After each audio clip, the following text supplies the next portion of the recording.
Si estás enfrentando un trastorno de la conducta alimentaria o acompañas a alguien que lo está viviendo, este espacio es para ti. Hablarlo es un paso muy importante. Aquí encontrarás apoyo, empatía y herramientas para hacerle frente. Un lugar donde tu voz importa. Estamos diseñados para vivir. Estamos abocados a la vida.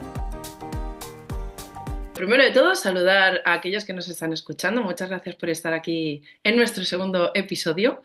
Y hoy pues estamos haciendo la grabación desde nuestras humildes casas, Miguel desde Almería y yo desde Cataluña. Y bueno, pues es un placer tenerte con nosotros, Miguel, porque bueno, yo tengo constancia de que eres un profesional muy bueno. Me gusta mucho cómo trabajas porque eres una persona que siempre intenta como mejorarse a sí mismo, que siempre quieres estar actualizado y que no te conformas con una calidad estándar, sino que siempre quieres dar lo mejor de ti como profesional y eso me gusta mucho porque es el espíritu que yo creo que se necesita para poder ayudar a más gente. Así que me alegro mucho de tenerte aquí. Bueno, Y... Di. no, te iba a decir que sí, continúa, continúa.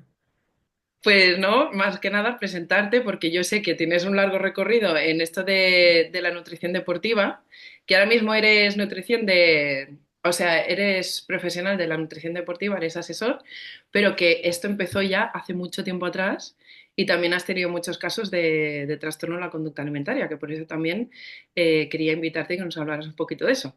Entonces, ¿cómo ha sido tu trayectoria? Así para que te conozcamos. Bueno, pues a ver, principalmente el placer es mío, Tania. Ya nos conocíamos en otros contextos y la verdad que esta iniciativa que has comenzado me parece brutal porque sí que es cierto que el trastorno de la conducta alimentaria parece ser que solamente se ve en el ámbito clínico, pero en el ámbito deportivo, de donde yo te puedo hablar un poquito más desde la experiencia, pues a día de hoy todavía no está tan, vamos a decir, estudiado, se puede decir, o hay muchísimos TCA encubiertos, como yo digo. Así que me parece un tema súper, súper interesante y muy agradecido de tu invitación. Como asesor nutricional deportivo, es cierto que me he encontrado de todo y obviamente da mucha amiga este tema porque sí que es cierto que en el ámbito del deporte la autoexigencia es cada vez mayor. Yo actualmente me dedico más al asesoramiento de los futbolistas y precisamente en el fútbol sigue habiendo mucho mito alrededor de la alimentación por cumplir ciertos estereotipos físicos y esto pues está tergiversando muchísimo la relación de la comida, con la comida, perdón, que tienen los futbolistas por intentar llegar a X exigencia física, dejando a veces incluso el rendimiento de lado. Así que, Tenemos tema del que hablar. desde luego. Pues sí, la verdad es que es importante visibilizar esto también porque es lo que tú has dicho, que hay mucho comportamiento con o sea, con la alimentación que no es del todo saludable, que está como encubierto. Así que vamos al lío. Yo he buscado datos porque a mí me gusta mucho introducir un poquito cuál es la situación en España, por ejemplo, porque es lo que a nosotros nos implica. Entonces, he estado buscando estudios que hablasen un poco de cuál es la presencia de los trastornos alimentarios en el ámbito deportivo y he buscado como diferentes aspectos, tanto profesionales como no profesionales, mujeres, hombres, así que lo comentaremos un poquillo todo. Entonces, bueno, más que nada, remarcar que el tipo de conducta alimentaria que está como perjudicando a los deportistas no viene tanto desde un miedo a no engordar o una obsesión por bajar de peso, que también, pero sobre todo tiene unas prevalencias particulares de estética y rendimiento físico. Y aparte, como mencionabas tú antes, los profesionales, claro, también tienen mucha presión en cuanto a tienes que cumplir con este peso para poder tener agilidad o para poder estar en cierta categoría de deportista. Ahora entraremos un poquito ahí. Pero bueno, los estudios que yo he encontrado es que sobre todo este tipo de trastornos alimentarios están presentes en atletas femeninas, en este caso especialmente en deportes donde el bajo peso es una ventaja competitiva y que deben tener como un cuerpo estéticamente deseable. Esto pasa sobre todo en ámbitos como la gimnasia o el ballet, que yo esto te puedo confirmar que es así, porque en el centro hospitalero donde estoy me he encontrado varias chicas dedicadas al ballet y es peligroso el ámbito como ya profesional, porque es un nivel de demanda que, cuidado, hay que tener muy buen acompañamiento con eso. Y luego también en cuanto al deporte de resistencia, sobre todo en aquellos de categorías de peso, son, por ejemplo, los más perjudicados el boxeo, que también he conocido a una chica que estaba ingresada, que era boxeadora profesional, y también profesionales de la halterofilia.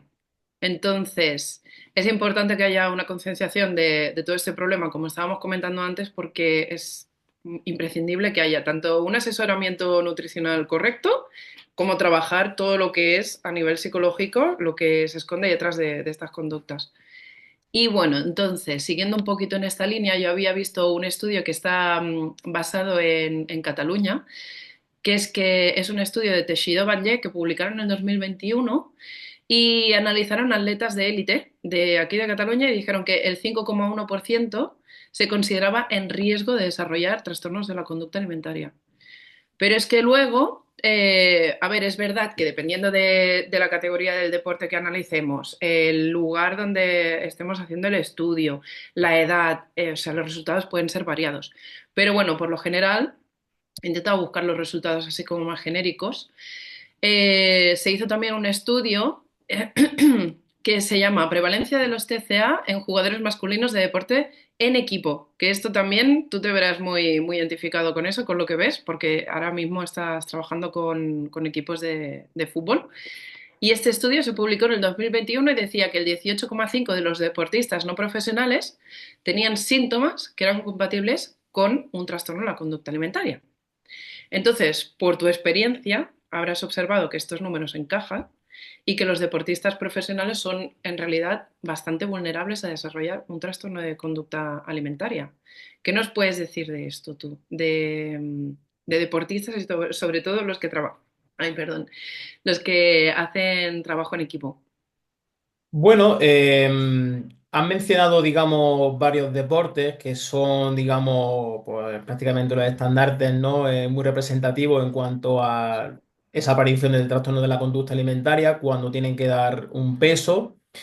Pero yo también he visto que hay otros deportes que a lo mejor el peso no es excesivamente determinante, salvo con algún matiz en el rendimiento, en el propio rendimiento del deportista, pero que también en la probabilidad de que aparezcan, como bien comentaba en ese estudio, un alto porcentaje de deportistas que tengan esos indicios de trastorno de la conducta alimentaria o incluso patológicamente ya con casos diagnosticados, pues también es muy alto, ¿no? Por ejemplo, en el caso del fútbol no hay que dar un peso, digamos, para estar rindiendo o digamos que tu peso no determina si tú vas a salir al campo o no, pero, por ejemplo, la exigencia de los clubes a nivel de dar ciertos datos de composición corporal, bien la sumatoria de pliegues, que digamos esto es algo que me encuentro en el día a día con los jugadores, ¿no? Y sobre todo aquí es una cosa importante que sin hacer distinción entre, por ejemplo, posiciones, afecta bastante a la conducta alimentaria de ciertos jugadores que a lo mejor no tienen que dar ese porcentaje de grasa o esa sumatoria de pliegues estandarizado, digamos, no tendrían que darlo por posición. Imagínate, por ejemplo, un portero debería de dar el mismo perfil graso o la misma sumatoria de pliegues que un extremo que se Tengo dedica... una pregunta. ¿Qué es Sí, la sumatoria de pliegues? Es que yo esto no lo conozco. perdón. La No sumatoria de pasa pliegues, nada. digamos que se evalúa a través del estudio antropométrico y a través de una serie de medidas en diferentes puntos corporales, pues se saca una sumatoria. Pues hacemos la medición entre 6 u 8 pliegues. Son pliegues cutáneos, que al final medimos digamos, el pliegue en milímetros. Y esos datos pues se extrapolan a un software y ese software pues nos determina, junto con otras medidas, cuál es la composición corporal del deportista, ¿no? Seguramente habrá una imagen muy representativa que es una especie de pinza, que en este caso es el adipómetro, a los profesionales cogiendo el pliegue y midiendo con ese adipómetro, ¿no? Al final pues eso da, como te digo, una sumatoria y a través, como te digo, de cálculos pues nos determina en qué grado está a nivel de grasa y de porcentaje de masa muscular el deportista, ¿no? Entonces, pues, hilando un poco con lo que te comentaba antes, hay clubes que exigen cierta sumatoria de esos pliegues y de alguna manera, pues ya te digo, hay posiciones que por su, simplemente por la genética del jugador, incluso, insisto, por la propia posición, pues no necesita estar en una misma sumatoria de pliegues, como te decía, un portero respecto a un extremo, ¿no? ¿Qué ocurre? Pues evidentemente que como si no das esa sumatoria de pliegues o el staff evalúa que no estás trabajando ese aspecto a nivel nutricional para estar rindiendo al 100%, ¿vale? Esto cogido entre comillas, pues obviamente se toman medidas a nivel de, oye, pues no tienen minutos en partido y un larguísimo, etcétera, ¿no? Así Ujú. que eso empezando un poco por el ámbito un poco más concreto que con el que yo me relaciono actualmente, que es el ámbito del fútbol. O sea que aunque no tienen que cumplir con un peso, igualmente tienen como estos problemas. Me comentabas también que influía como el estereotipo del cuerpo de futbolista, ¿no? ¿Esto cómo Correcto. es? Al final, bueno, siempre se ha dicho, ¿no? El futbolista debe de ser teóricamente un deportista pues con un físico muy fibrado, con un bajo perfil graso, etcétera. Y obviamente, como te digo, al final hay cuerpos, hay genéticas que a lo mejor no dan como para estar en ese perfil graso teniendo una alimentación relativamente normal. Y por intentar llegar ahí y darle un mensaje, por ejemplo, al míster de hoy, estoy dando los pliegues, estoy trabajando en mi preparación, y larguísimo, etcétera, pues se desencadenan, como yo digo, estos TCA encubiertos, ¿no? Empiezan a hacer grandes restricciones a nivel calórico, tener evidentemente una mala relación con la comida y esto al final pues se extrapola incluso a situaciones sociales en los que a lo mejor futbolistas muy jóvenes pues tienen ese grado de autoexigencia provocado también por su entorno y a lo mejor por la salida, digamos, con familiares, con amigos, con parejas, pues se ven muy limitadas porque esa comida que van a realizar fuera de casa no va asociada a lo que realmente se supone que necesita para estar en ese porcentaje de grasa o en esa sumatoria de pliegues, ¿no? O ya, quitando esto de la ecuación, que son aspectos un poco más técnicos, no estar en el estereotipo de físico que se supone que debe de tener un futbolista, ¿no? Esto es cierto que ha cambiado. En este tiempo, en estos últimos años, estamos viendo que los futbolistas cada vez están más fuertes. Sí que es cierto que siguen preservando un porcentaje de grasa bajo, pero ahora mismo el tejido muscular en el ámbito del fútbol, de cara al rendimiento, pues se está viendo que es una de las claves. Y ya también un poco haciendo hincapié en cómo esto afecta a la salud realmente del futbolista, ¿no? Así que, sí, en definitiva, estos mensajes que se le transmiten a los jugadores a veces, y perdonadme un poco no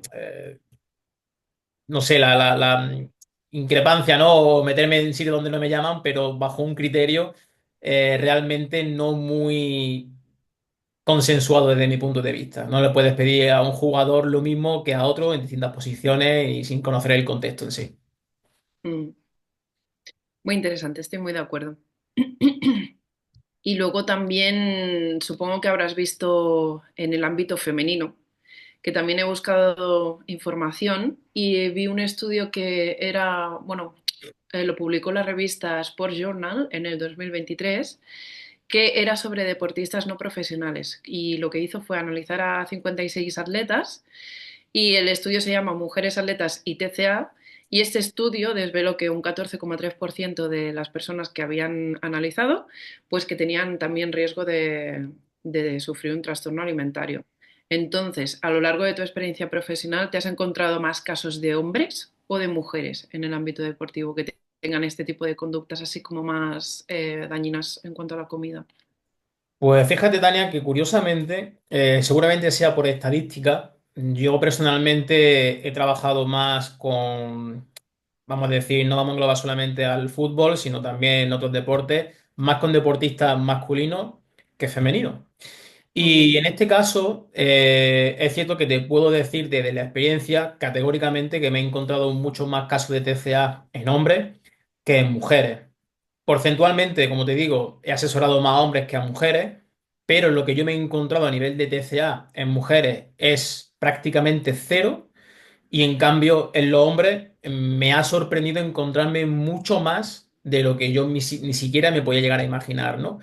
Y esto, en definitiva, lo he visto todavía mucho más. Sí que es verdad que en deportes de contacto, como bien mencionaba al principio, he visto casos muy severos de trastorno de la conducta alimentaria hasta tal punto en el que mi ayuda a nivel profesional prácticamente no sirve de nada porque ya hay que derivar de manera casi al 100% al abordaje de profesionales que os dedicáis a esto, incluso con la intervención de algún médico más especializado en este aspecto, y yo en este caso me quité de la ecuación puesto que no podía ayudar a esta persona, ¿no? Mm. Em, pero sí, al final me he encontrado a bastantes hombres con TCA. Te puedo decir a día de hoy que incluso de los jugadores a los que asesoro, me lo tienen contando sobre todo en jugadores más jóvenes. Quizás los jugadores con más experiencia, seguramente por este factor, por la propia experiencia, han pasado por todos los, digamos, los estadios, ¿no? De lo que se supone el fútbol de rendimiento y, oye, pues ya seguramente vienen de vuelta, ¿no? Pero en los Mm. jóvenes, a día de hoy, me lo encuentro con mucha frecuencia y sin estar diagnosticado, ya de entrada me veo sometido a generar abordajes nutricionales para intentar ayudarlos, sobre todo a nivel de concienciación y de aprendizaje. Pues muchas gracias por esa labor. A ver, yo con esto que comentas me pregunto, claro, los datos de gente diagnosticada en trastornos alimentarios en los últimos años han aumentado, pero una barbaridad.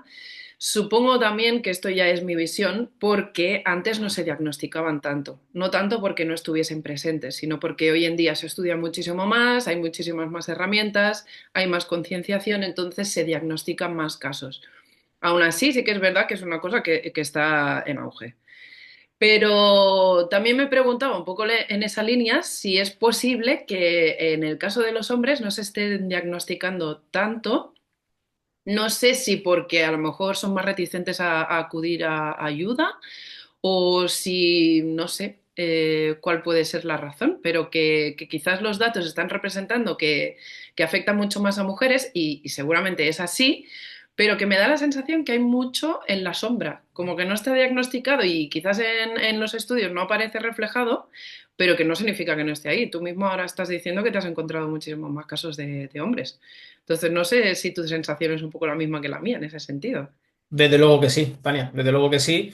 Más que nada porque fíjate, la figura del psicólogo, desde lo que yo he visto, y de hecho pues, colaboro con algunos psicólogos deportivos que están también más especializados en asesorar a futbolistas, es cierto que el futbolista acude al psicólogo o al coach para, digamos, gestionarle las emociones en relación a cómo deben de afrontar mentalmente, pues, por ejemplo, un día de partido o incluso un proceso de recuperación de una lesión. Pero en el ámbito nutricional, yo a día de hoy no me he encontrado a ningún jugador que a lo mejor con un background previo a trabajar conmigo, haya tenido un asesoramiento, sesiones o incluso terapia a nivel psicológico para abordar un TCA encubierto, como yo digo, por encubierto porque al final porque no está diagnosticado, pero tiene signos Mm, aparentes de que una vez que me rellenan el cuestionario, ahí ves cosas, y no tanto en el cuestionario, sino ya cuando vas conduciéndolo un poquito más.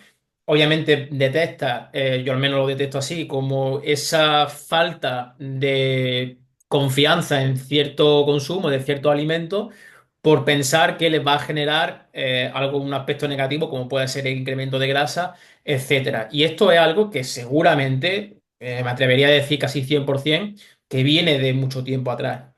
Y mm, esto evidentemente le ha llevado a no tener un buen rendimiento y a buscar ayuda profesional para decir, oye, es que yo entreno como un animal, es que yo pongo todo de mi parte, descanso a priori y me alimento bien, pero no llego. Y oye, mm, pues, si tengo cubierta la parte del entrenamiento, tendré que tener cubierta la parte de la nutrición. Entonces, yo me lo encuentro que están totalmente encubiertos y seguramente sea por eso, estadísticamente no están diagnosticados y seguramente el futbolista posiblemente hasta no sea ni consciente de ello.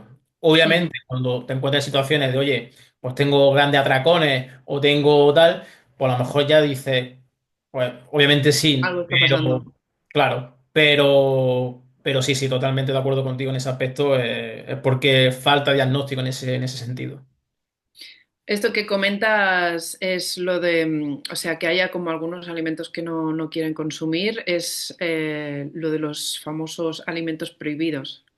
Que eso también, claro, es lo que tú dices, tal cual. O sea, que la persona tiene como miedo a que esto le pueda generar un cambio físico si consume este tipo de alimentos y al final le está generando carencias por otro lado. Pero bueno, como se va como trampeando al final, pues eso, lo que decimos, que se queda un poco como encubierto. Entonces, también, tal y como estamos viendo en el mundo del deporte, hay mala relación con la comida, más allá de lo que está categorizado como un trastorno alimentario. Pero, por ejemplo, hay también otros problemas que son conductas consideradas como patológicas con la comida, que son la ortorexia, la vigorexia, aparte también la anorexia y la bulimia, que estos sí que son como TCAs. Pero, ¿qué nos puedes decir de esto, de la ortorexia, la vigorexia en cuanto a la comida? Bueno, pues precisamente en los casos en los que hay indicios de trastorno de la conducta alimentaria, por poner, digamos, según mi experiencia, ¿de acuerdo? Que seguramente con otros compañeros pues sea distinta, pero según lo que yo me he encontrado, digamos que la ortorexia sería posiblemente uno de los aspectos, vamos a decir, patológicos más evidentes que yo me he encontrado. Precisamente, y yo siempre lo correlaciono un poco con ese, también esa condición patológica como la vigorexia, ¿no? Al final, el futbolista intenta comer lo más limpio posible.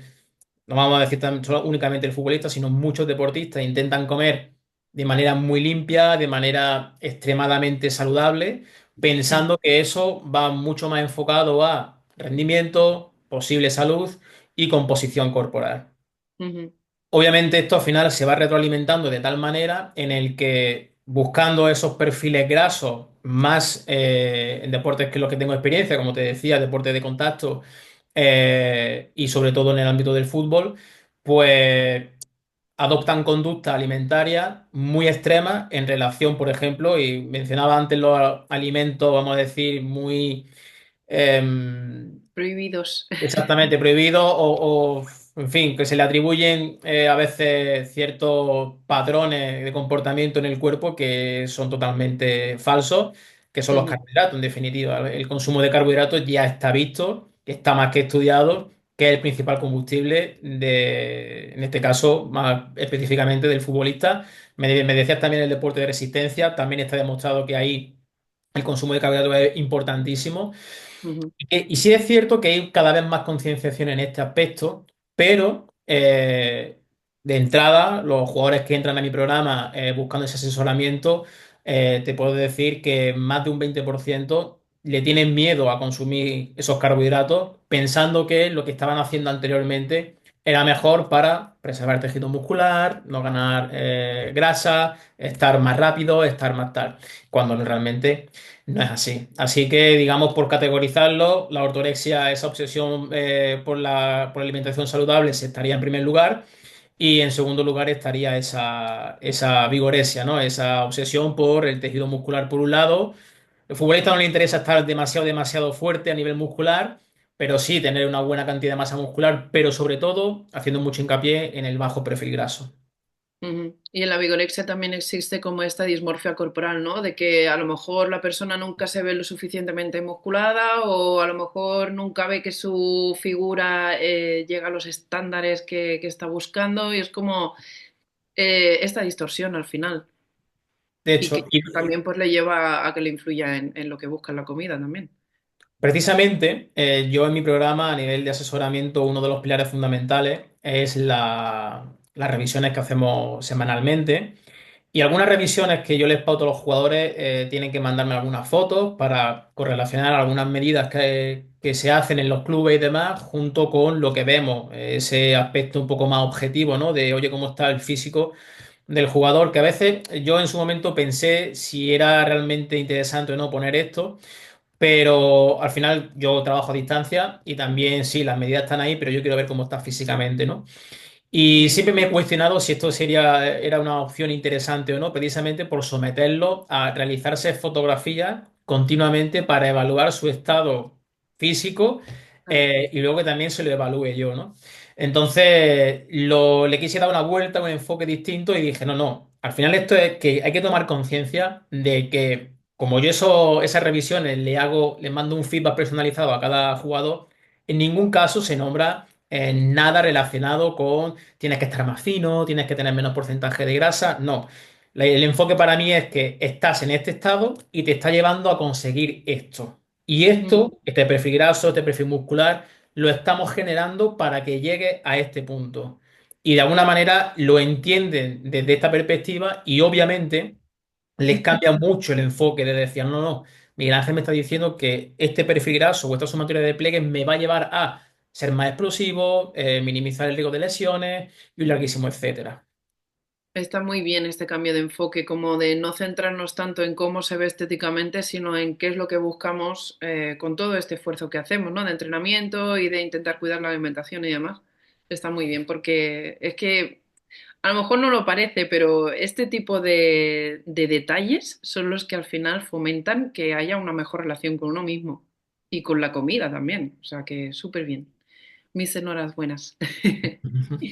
Y luego, en cuanto a esto de los trastornos alimentarios en el mundo del deporte, porque claro, hemos comentado la ortorexia, la vigorexia, también hay presencia de anorexia, de bulimia, en el sentido de que, bueno, esto yo me lo he encontrado con las chicas que tenemos en el centro que, por ejemplo, en el caso de la anorexia se basa mucho en la restricción y en el miedo a subir de peso, ¿no? O la obsesión por bajarlo. Entonces, también hay casos de bulimia que lo que hacen es que a lo mejor tienen atracones, bueno, a lo mejor no, que tienen atracones y se sienten culpables, tienen como ese miedo también a subir de peso e intentan compensarlo a través de conductas compensatorias, que una de ellas es el hacer deporte de manera como súper obsesiva y como de una forma que realmente no es saludable, porque se pasan horas o van por la mañana, luego vuelven por la tarde y es como muy, muy obsesivo.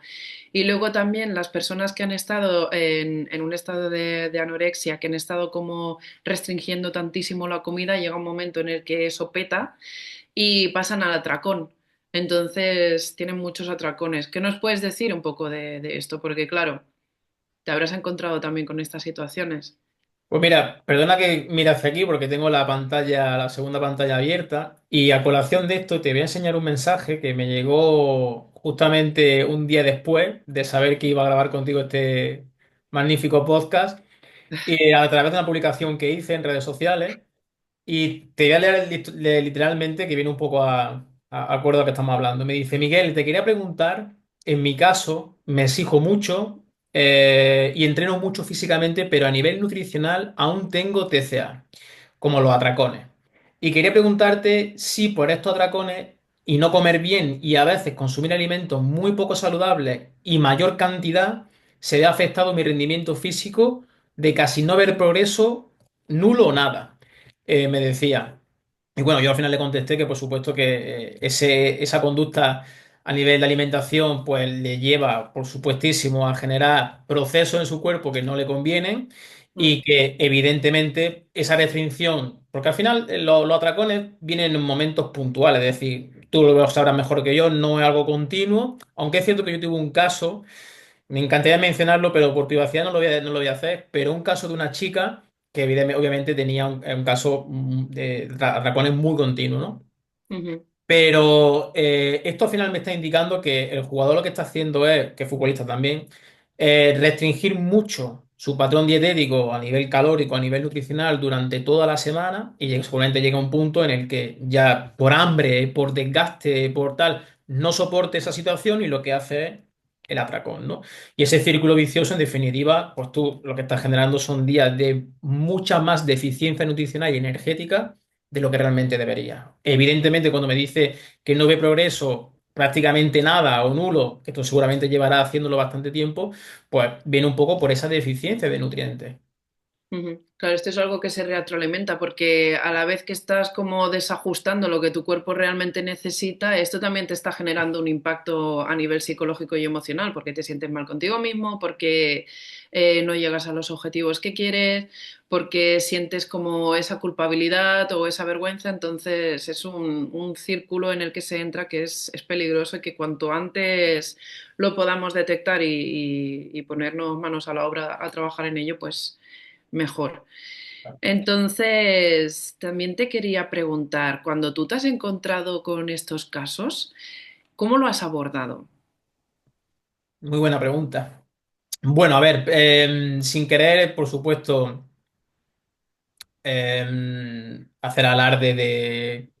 No hacer alarde, sino de intrusismo laboral, ¿vale? Que yo respeto muchísimo todas las profesiones y soy el primero que deriva si es necesario hacerlo. Pero hasta realmente no saber en qué punto se encuentra el jugador con este TCA encubierto, lo que he hecho primeramente ha sido esa evaluación previa un poquito más en profundidad, porque a mí lo que me ayuda mucho a ayudar más a los jugadores es conocerlos en un aspecto mucho más del día a día, mucho más personal, ¿no? Yo no me quedo, yo no trabajo directamente con relléname este cuestionario, te elaboro esta planificación, hacemos esta estrategia. No. Yo se lo digo, uno de los pilares fundamentales de mi manera de trabajar es el acompañamiento continuo para realmente conocerlos cada vez más y poder ayudarlo y tener más información para que los objetivos se vayan dando en base a sus expectativas. Esa evaluación inicial, aunque a veces los cuestionarios suelen aparecer cosas, yo mantengo conversaciones las primeras semanas con ellos como muy continuas, ¿no? Y le hago preguntas mucho más personales de lo que a lo mejor le haría seguramente cualquier profesional de la nutrición. ¿Pero por qué? Porque su día a día es lo que a mí me da la base para poder trabajar en según qué planificación le mando o no. Entonces, cuando ya en un cuestionario me dice que tiene falta de energía, que tiene fatiga, digamos, por decir, crónica o muy reiterada en la semana y llega al partido fundido, pero entrena mucho, ya me está diciendo que hay una deficiencia energética potente. ¿De dónde viene esa deficiencia energética? ¿Por qué tienes o consumes poca energía? Y ahí voy evaluando un poquito más de decir, oye, es que no comes así, es que no haces esto antes del entrenamiento, es que no haces esto después del entrenamiento, pese a que entrena a última hora del día y se supone que la cena es tu comida después del entreno y tienes que meter una buena fuente de carbohidratos. Ah, no meto carbohidratos. Ok, check a miedo al carbohidrato o que esa carbofobia, ¿no? Y así, evidentemente, digamos como que inicia un poco ese proceso. A Claro, como que continuación, intentas saber qué es lo que, o sea, cuál es el pensamiento o la creencia que hay detrás de lo que está haciendo y le está llevando a esa falta de energía. exactamente. Y luego, una vez que ya sé que obviamente no está consumiendo carbohidratos porque le da miedo a subir de peso, a subir de porcentaje de grasa y un larguísimo etcétera, ya empieza esa fase un poco más de educación para el rendimiento, lo que decíamos antes. Sí, sí, no te preocupes, pero que al final estratégicamente creo que es importante meter según qué fuente de carbohidratos en según qué momento del día, porque ahora mismo no te estás encontrando ni explosivo ni rápido y tú quieres estar explosivo y rápido en el campo, ¿no? Ok. Ujú, Pues esta es la energía que necesitas. Y de hecho, tú verás como la semana que viene, cuando me mande el reporte, te vas a encontrar como un avión. Efectivamente, la semana siguiente, esto sucede muy al corto plazo. ¿Por qué? Porque el cuerpo está tiritando a nivel energético. Cuando empieza a meterle, ya genera su proceso de compensación y claro, cuando le exige una alta demanda a nivel de energía, pues si el cuerpo tiene soporte, pues se lo va a notar ujú, dentro del campo a nivel de rendimiento. Entonces, eso, digamos, esa segunda fase sería un poco esa parte más educativa, en parte o sea, en relación al rendimiento deportivo. ujú. Y llega un momento en el que le llegas como a confrontar, o sea, me imagino también tienes que generar vínculo con esa persona, pero que si llega un punto en el que tú le dices, mira, he estado observando y veo que ta, ta, ta, ta, ta. Me ha ¿Llegas a pasado. hacer eso también? Me ha pasado. De hecho, ha llegado un punto en el que se inicia el proceso, un poco más de educación para el rendimiento. Sí hay ciertas mejoras, pero al cabo de, vamos a decir, al medio plazo, al cabo de 3, 4 meses. Digamos como que hay una fase un poco regresiva hacia ese aspecto más conductual, restrictivo, ¿no? Y cuando para mí, cuando eso se alarga durante varias semanas, es decir, en los reportes semanales veo que sigue descansando poco, que de alguna manera no está rindiendo, que de hecho no tiene minutos, pues porque a lo mejor los entrenamientos, me ha pasado pocas veces, pero me ha pasado que el entrenamiento no está rindiendo bien y eso evidentemente el míster está diciendo, oye, este tío no me está rindiendo bien, pues no le voy a dar minutos, le voy a dar minutos a su compañero que está a tope. Y así ha sido. Pues ya entra en un círculo tal y, oye, pues ya lanzo esas típicas preguntas y automáticamente cuando veo que después de un tiempo tenemos una regresión, automáticamente derivo al aspecto psicológico porque hay que solucionar ese problema cuanto antes y sobre todo desde esa perspectiva, desde mi punto, lo importante más educativa. Es decir, oye, que te voy a enseñar lo que Miguel Ángel te dijo en su momento del por qué es importante este aspecto. Y Ujú. evidentemente hemos tenido casos de éxito en ese sentido, ¿no? Pero como te digo, al final es cierto que me han pasado pocos, pero yo, vamos, de hecho me he encontrado a jugadores que inicialmente he hecho una entrevista con ellos previa acceso al programa y también le he dicho que por su caso que evidentemente no los llevaría nunca si no contactan con algún psicólogo especializado en TCA para que de manera al unísono trabajemos en su aspecto porque yo no le puedo solucionar el problema del TCA. Claro, es que es súper importante remarcar esto porque es lo que tú dices, ¿no? Cuando tú le das como unas pautas a la persona, le haces como esta psicoeducación de enseñarle cuál es el sentido de que coma de esa manera, de que en realidad todas esas creencias que tiene en cuanto a los alimentos que tienen como prohibidos no son reales y le haces como un poco de desmitificar todo eso y le desmontas como todo ese mapa mental que tiene en cuanto a la alimentación y ves que la persona como que se está dejando conducir, pero luego vuelve a recaer otra vez en lo mismo, claro, eso ya te da que pensar que realmente no es una cuestión de que no lo esté comprendiendo, sino que hay algo mucho más profundo que quizás se debería de mirar desde otro lado. Y entonces ahí me gusta que lo menciones porque el papel del psicólogo es importante, porque es como una visión complementaria de qué está pasando para que esta persona vuelva a ese miedo y vuelva como a esos patrones, ¿sabes? Y entonces ya es cuando tirando del hilo ves que hay muchísimo más, que no tiene tanto que ver con el rendimiento físico, sino con otras cosas más a nivel emocional y psicológico. Desde Entonces, luego. Y de hecho, si no lo dejamos en manos de profesionales como vosotros, es tremendamente difícil. Te voy a contar también un caso que tuve. Que de hecho, bueno, ha sido uno de los jugadores veteranos dentro de mi programa. Y él ya venía con un patrón muy de este estilo que estamos hablando. De hecho, es una figura muy representativa de este aspecto. Y sí que es cierto que yo hago mucho hincapié en ese proceso más de, permíteme un poco la expresión de coaching. El sentido es, oye, mantenerlos motivados, mantenerlos enfocados y mantenerlos alineados con su propósito. Ese es uno, para mí, la principal misión es decir, tú has venido con esto y siempre te voy a recordar el por qué viniste a mí. Y siempre te voy a recordar el por qué estamos trabajando en esta dirección.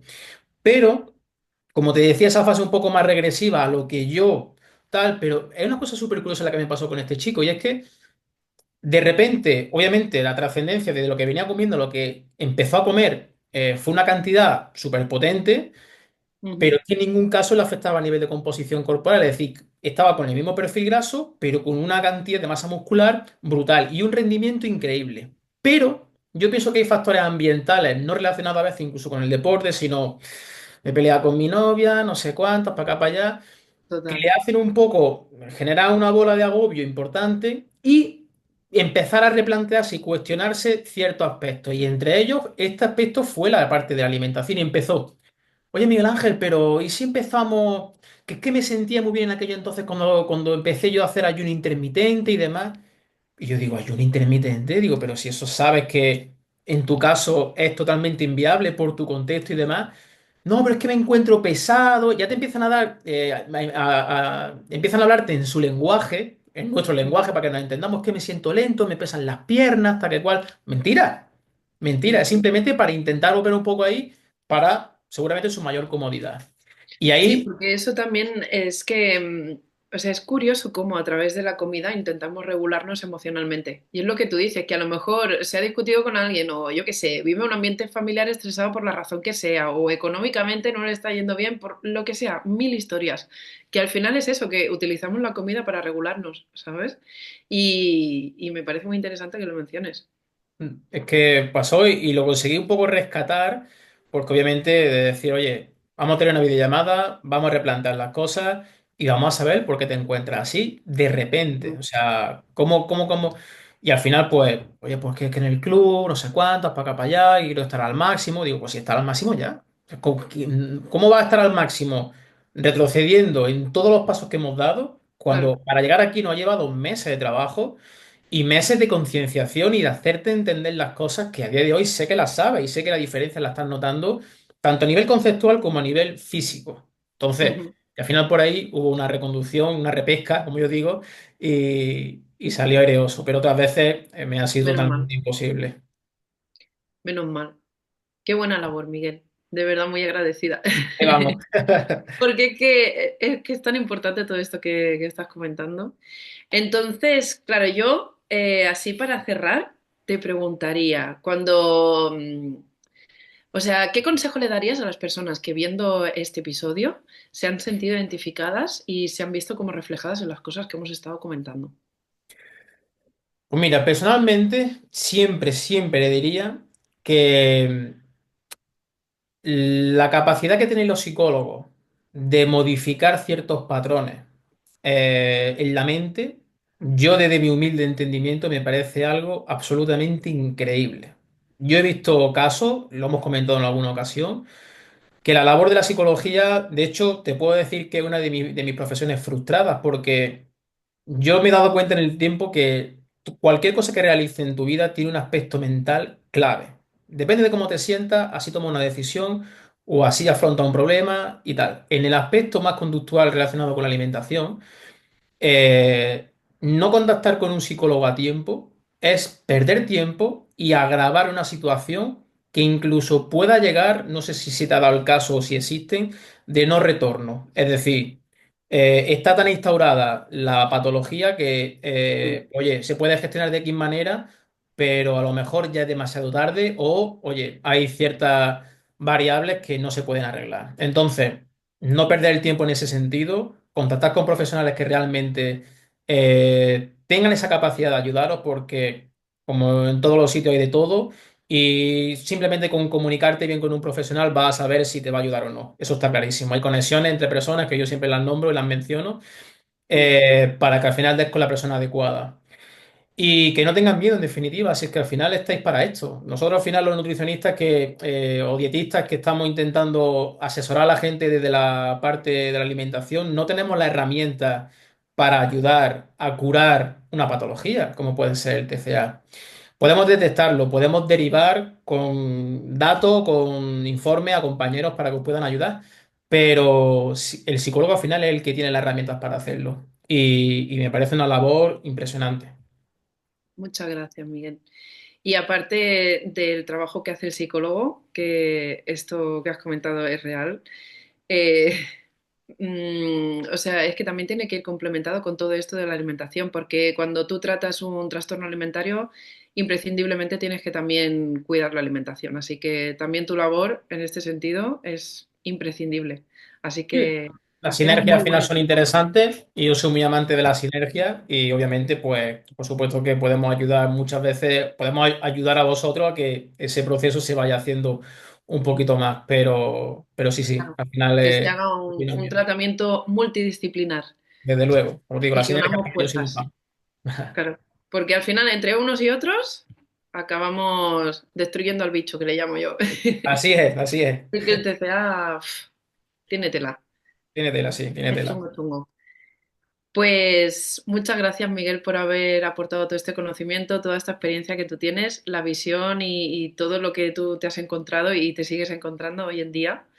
Y yo quiero hacer mención de cuál es tu página porque lo que decíamos, seguro que hay personas que se han identificado mucho contigo y con todo lo que has mencionado, que sé que van a querer como acudir a un profesional que les pueda ayudar también. Entonces, yo quiero mencionarte y te pueden encontrar en Instagram como Mac Nutrition, que es MAG Nutrition, porque es nutrition en inglés.